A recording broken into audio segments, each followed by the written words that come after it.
As you gather with family and friends this holiday, I'm willing to bet someone's going to ask you, how's your job going?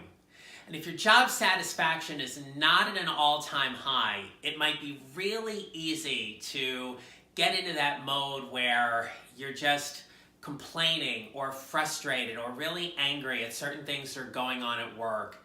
And while that may be true, it also is a great way to bring you down and help you really start off the year on a poor note. In today's video, I'm going to share with you 4 strategies to help you shift that conversation both in your mind and what you're saying to people so you can start off 2019 in the best possible position to move your career forward and show up professionally and energetically. I'll see you on the inside. I'm not certain Amy's going to join us. She's pretty comfortable here.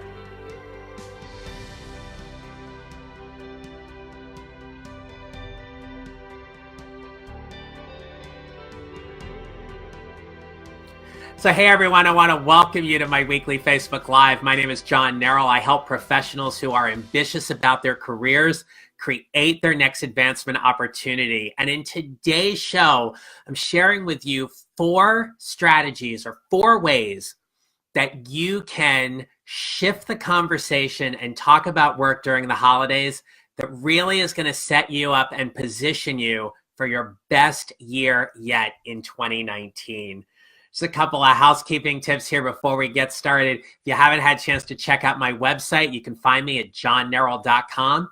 There I have a free resource for anybody who's looking to create whatever's next for you in your career. It's called 3 Steps to Creating Your Next Advancement Opportunity Without Feeling Overwhelmed.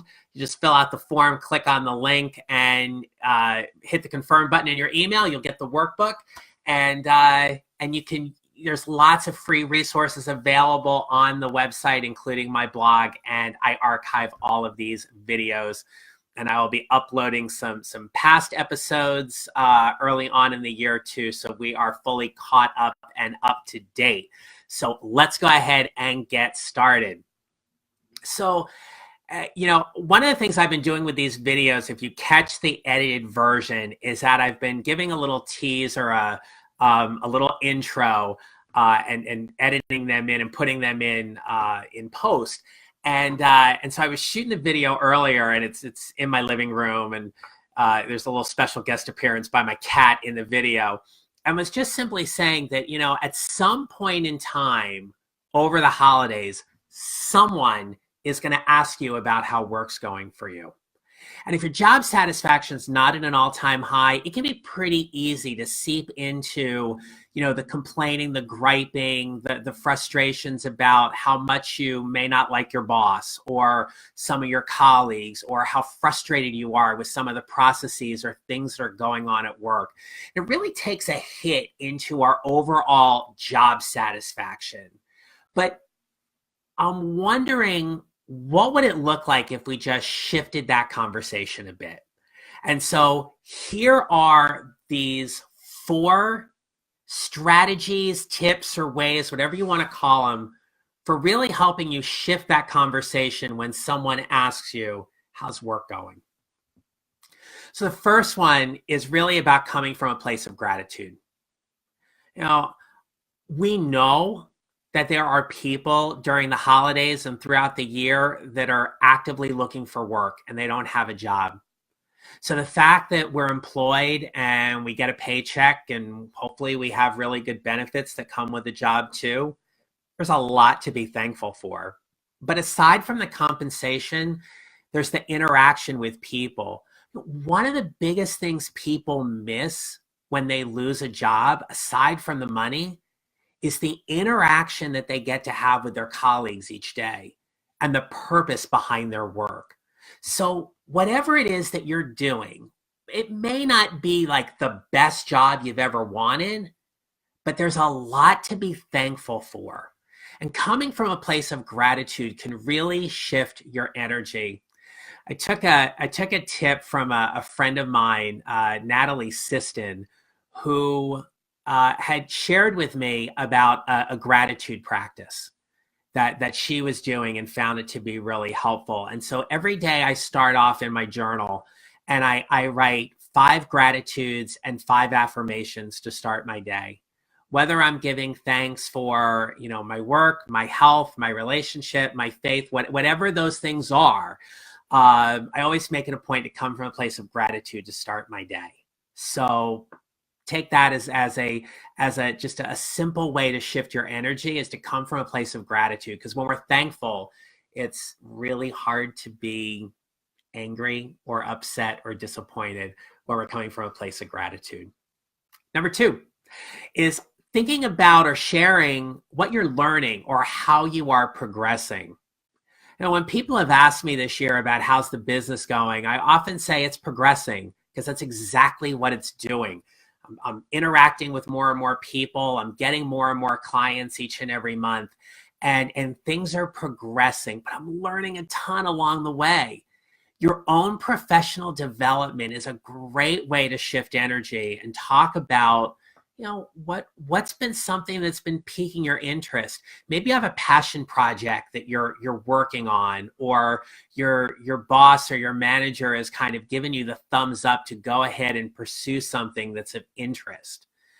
Coming from a place where you're learning about stuff or progressing is definitely another energy shift, because here again, we get to talk about something that's more motivating to us as opposed to something that's weighing us down.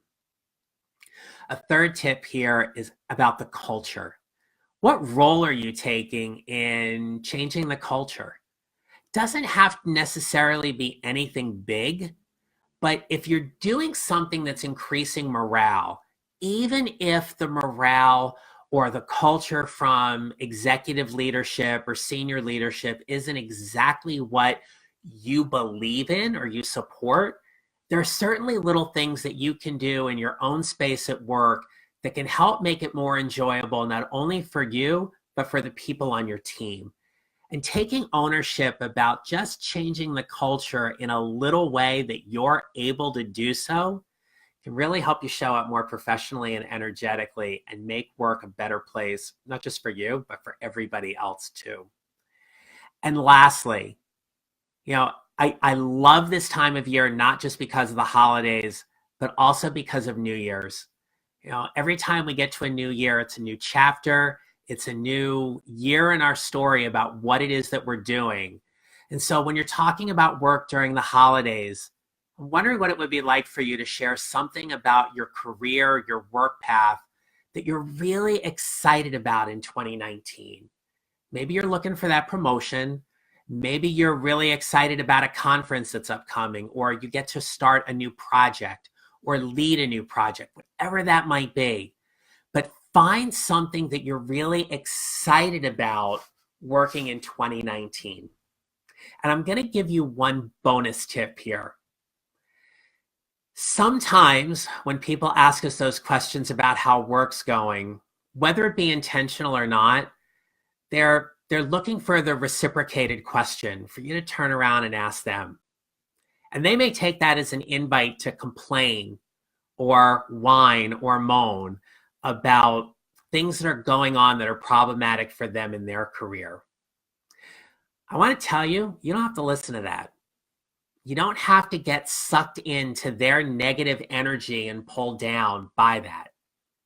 You can help them with the conversation and say, yeah, it sounds like it's pretty tough and obviously going through a lot. What are you most grateful for with your work? Or what are you excited about doing? Tell me something you're learning about.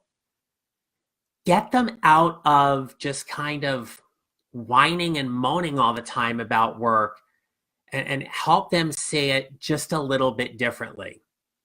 And if they still want to continue and complain and whine and moan, maybe it's time to go get another drink or get something else to eat. But yeah, just help them maybe shift their energy a little bit, and shift the conversation so you're not walking away from there really exhausted in the process of it all. So as we wrap up this last show for 2018, and I just want to say this is show number 45, and knowing that I've taken a few weeks off in the year for some vacation and things like that, which I was really happy to do so, I just appreciate you so much for taking some time to come in and listen and comment and share and everything. So it's meant a lot to me. And so what I am most grateful for is for you welcoming me into this space and sharing some information and knowledge about leadership and careers that you have communicated to me that you found to be really, really helpful. So thank you for that. And wherever you're traveling this holiday season, may they be safe travels. May your time with family and friends be enjoyable and festive. And as you celebrate the holidays and gear up for New Year's, remember that New Year's is a great opportunity to start something, whatever that might be. It doesn't have to be a big thing, but it's a great opportunity to get off on the right foot. And I am so looking forward to being part of that journey with you in 2019. I've got some interesting stuff planned for you that I plan to announce probably the end of January, beginning of February. So thanks again for staying tuned. Merry Christmas. Happy New Year. I wish you all the best. Be safe. And I will see you in 2019. Be well. Take care.